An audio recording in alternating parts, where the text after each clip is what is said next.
तुमच्या जाहिरातीसाठी एक संधी मोठ्या प्रेक्षकांपर्यंत पोहोचवा। व्यवसाय असो किंवा इव्हेंट, विकासनामा सोबत जाहिरात करा। स्क्रीनवरील नंबरवर आजच संपर्क करा। विकासनामा, तुमचा आवाज, तुमची जाहिरात। तसंच विकासनामाला सबस्क्राइब करा आणि अपडेटेड रहा। नमस्कार, मी विकास मिरगणे। विकासनामा या डिजिटल प्लॅटफॉर्ममध्ये आपलं सर्वांचं स्वागत आहे। आज आपण चर्चा करतोय कर्जतच्या राजकारणासंदर्भामध्ये माजी आमदार 3 वेळा मतदारसंघाचे प्रतिनिधित्व केलेले स्वच्छ प्रतिमा, संयमी आणि सर्वसामान्य व्यक्तिमत्व असणारा हा नेता, कर्जतकरांच्या प्रश्नांसाठी, तालुक्यातील प्रश्नांसाठी, आदिवासी समाजाच्या प्रश्नांसाठी झगडणारा आणि ग्राउंड लेवलचा असणारा नेता, ज्यांच्या घरात एंट्री केली की डायरेक्ट किचनपर्यंत जाऊ शकतो असा लोकप्रतिनिधीचं घर, अर्थात माजी आमदार सुरेश लाड यांचा आज वाढदिवस। वाढदिवसानिमित्ताने आपण चर्चा करतोय।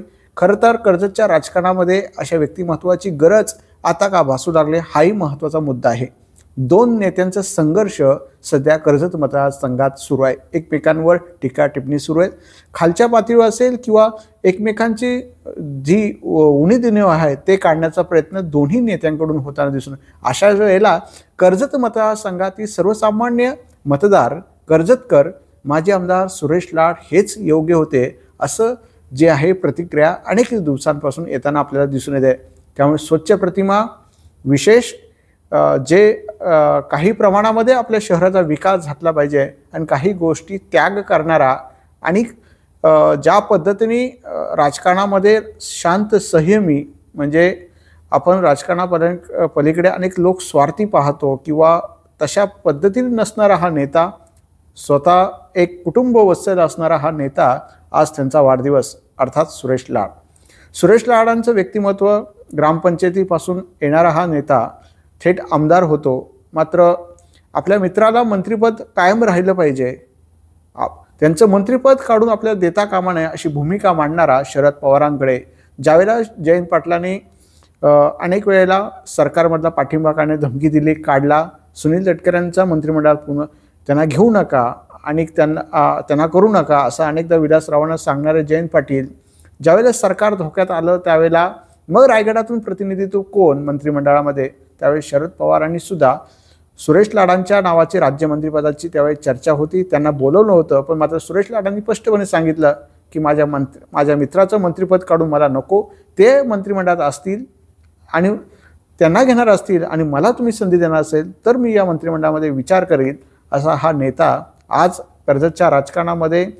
असे नेते आवश्यक आहे। आपण वाढदिवसानिमित्ताने चर्चा करत असताना एक सर्वसामान्य माणूस, ग्रामपंचायतीतून प्रशासनाशी नाळ जोडलेला आणि जे अधिकाऱ्यांना कुठल्याही प्रकारे जे तुमच्या योग्य पद्धतीने बसत असेल असं काम करणारा आणि कार्यकर्त्याचं जर चुकलं असेल तर सांगणारा, हे काम होत नाही, हे काम करता येणार नाही आणि चुकीच्या पद्धतीने मी काही फोन करणार नाही असं भूमिका मांडणारा, तसेच पोलीस स्टेशनमध्ये सुद्धा कधी पोलिसांना न फोन करणारा हा एक नेता। या नेत्याच्या वाढदिवसानिमित्त अनेक गुण आपल्याला सांगता येईल। खरं तर अनेक शिवसेना असेल, काँग्रेस असेल, राष्ट्रवादी असेल, अनेक लोकांशी घनिष्ठ संबंध असणारा, म्हणजे ज्या शिवसेनेची संघर्ष कर्जतच्या राजकारणामध्ये नेहमीच असतो, राष्ट्रवादी विरुद्ध शिवसेना असा संघर्ष अनेक वर्ष आपण मतदारसंघात पाहिला। मात्र निवडणूक झाल्यानंतर त्याच शिवसेनेच्या नेत्यांना मुंबईत असेल किंवा ते लोक जर मंत्रालयात आले त्यांना आवर्जून फोन करून की माझ्या आमदार निवासात चहा प्यायला या, किंवा नागपूरच्या अधिवेशनामध्ये जर शिवसैनिक आले आपल्या नेत्याला भेटण्यासाठी किंवा मोर्चाला, त्यावेळेला त्या नेत्यांना आपल्या आमदार निवासमध्ये जेवण जे आहे त्यांच्या पद्धतीने देणारा हा, किंवा आपल्या डब्यामधला हा देणारा हा नेता। खरं तर स्वच्छ प्रतिमा, कुठल्याही प्रकारचं त्यांच्या आजपर्यंत फारसे भ्रष्टाचाराचे किंवा झालेच नाही असं म्हणायला काय हरकत नाही, प्रतिमा जपणारा आणि महिलांपासून दूर असणारा, किंवा आपण अनेक राजकारणामध्ये पाहतो लफड्यांची चर्चा नेहमीच होत राहते, पण मात्र कुठल्याही महिलेला सुरेश लाडांकडे जाताना कसलीच भीती वाटत नाही, हा असा नेता। खरं तर अनेक दिवसांपासून या 5-6 वर्षामध्ये कर्जतचं राजकारण इतकं खालच्या पातळीवर गेलेलं आपल्याला दिसून येते।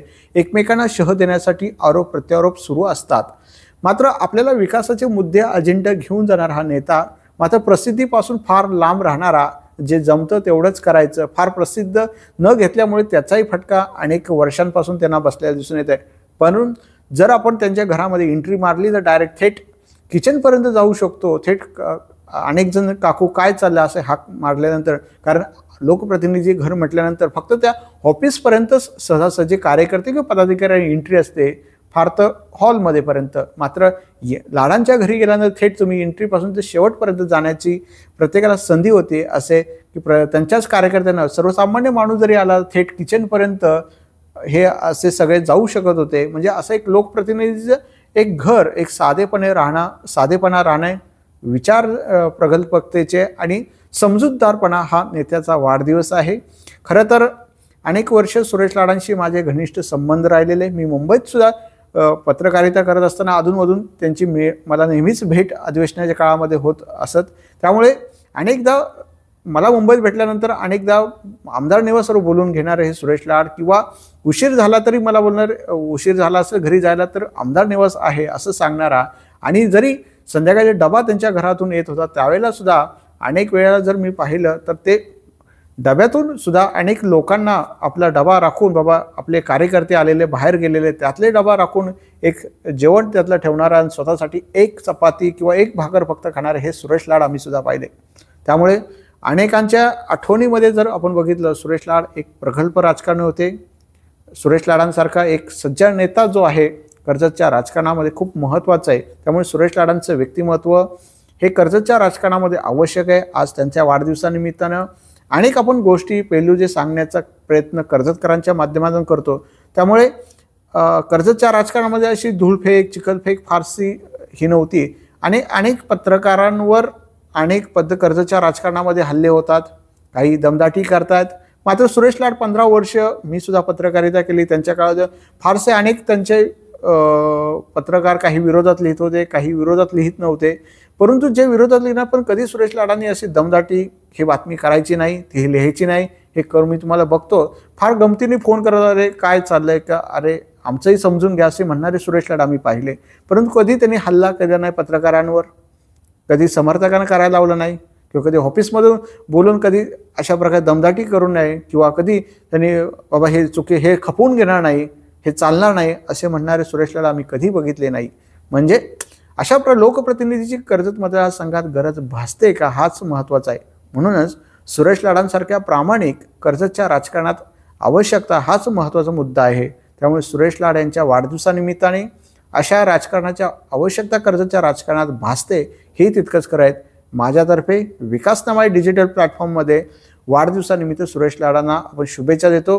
विकासनामा हा सगळं सुखदुःख प्रत्येक राजकारणाचे काही चुकत असेल किंवा त्यांचं जे चुकलं ते मांडण्याचं काम करू, मात्र जे चांगलं आहे ते सुद्धा मांडण्याचा आम्ही विकासनामाच्या माध्यमातून प्रयत्न करतो.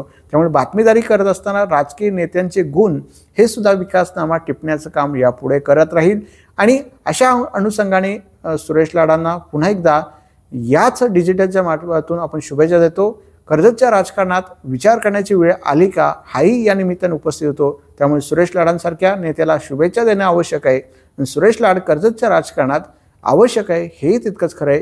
कारण शेवटी एक राजकारणी कर्जतच्या विकासाच्या मुद्द्यावर अपेक्षित आहे. नाहीतर कर्जतच्या राजकारणात कोण किती खाते कोण किती खाते दाखवण्याची स्पर्धा आणि खर्चाची स्पर्धा जी आहे कर्जतच्या राजकारणामध्ये याआधी होत नव्हती. पण याआधी हे सगळं एकमेकांना शह देण्यामध्ये कर्जतचं राजकारण बिघडतं.